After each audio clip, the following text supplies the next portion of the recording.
আজকে যদি যুদ্ধে চলে যাও তবে তুমি খাও রে আমার মাথা। তাই বলে মস্তকে ত্রিভু দিল। অমনি দূরে বসে বসে লক্ষণ অমনি ক্রন্দন করতেছে। তাই মিত্র বিভীষণকে ডেকে ডেকে বলতেছে, মিত্র বিভীষণ, তুমি শোনো মোর কথা। আমি তোমাকে আমার গুণের ভাই লক্ষণকে তোমার কাছে সুপে দিয়ে গেলাম। আজকে যেন আমার ছোট ভাই যেন যুদ্ধে যাইতে না পারে। তাই বলে তথা হতে করেছে গমন। অমনি রণস্থলে যেয়ে রণস্থলে যেয়ে বলতেছে, কোথায় তুমি লঙ্কার রাবণ, নিকটে আইসা করো যুদ্ধ আরোপণ।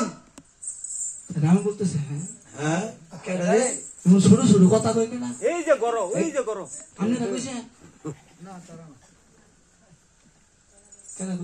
আপনি কইছেন মা বলতেছে ছোট ছোট কথা কই কেনা রে। রাবণ বলতেছে, রামে বলতেছে, ভাই হ্যাঁ ছোট ছোট কথা কইলো কেনা। রামে বলতেছে, কোথায় তুমি রাবণ, নিকটে এসে করো যুদ্ধ আরম্ভন।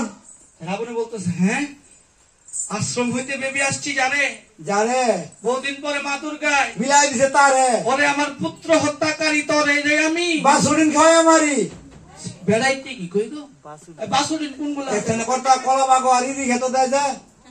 বাসুরিন খেলে কি মরে মানুষ মরে গো, মরে না কর্তা আঙ্গর মন্দিরের পাশে 4 জন আমরা বেটকি দেব হইয়া দিছে। আরে না গো, কলা বাগো মইরা রইছে, তা ডেট ফেল না শাখায় মরছে।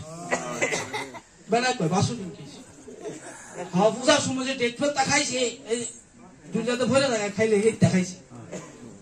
তাই অমনি প্রভু রামে বলতেছে, হ্যাঁ ওই যে রাবণে, রাবণ না তো দেখি না, এই চোখকে দেখে না কর্তা হেই তো দেন।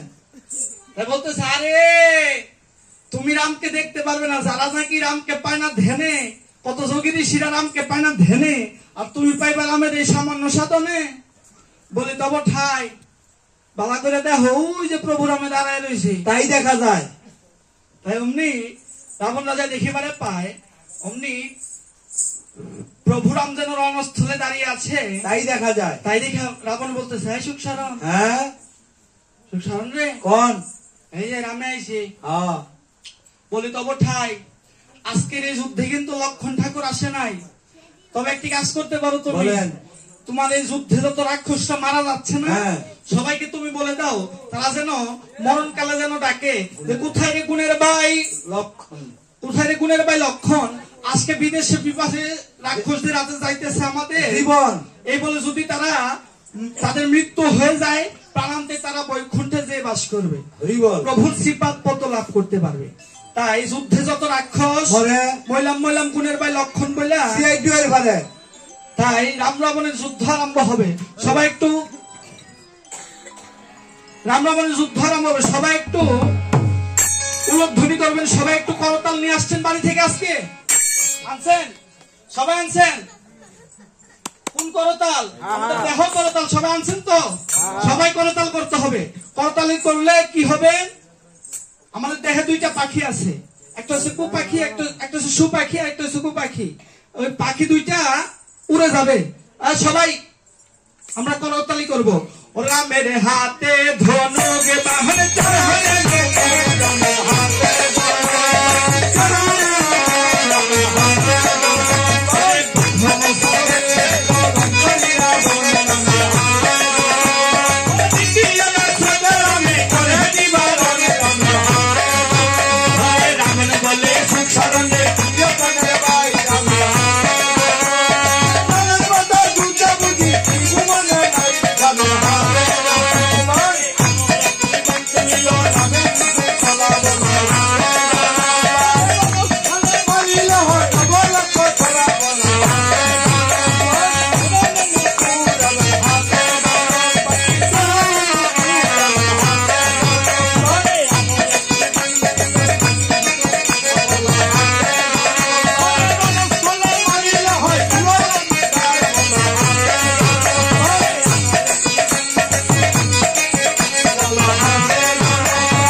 বলতেছে, এই সুখসারণ, কোন শোনো দিয়া মন, কোন আজকে তুমি যুদ্ধে আসছো কি কারণ?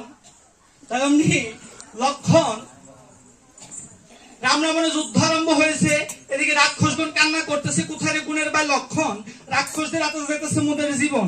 তাই এই বলে যখনই ক্রন্দন করতেছে, এদিকে লক্ষণ ঠাকুর বলতেছে, মিত্র বিভীষণ, তুমি চলো ওদের দেখো, আমার দাদা আজকে যুদ্ধ সাগরে পতিত হয়ে কিভাবে আমাকে ডাকছে, চলো আমরা যুদ্ধে করিব গমন।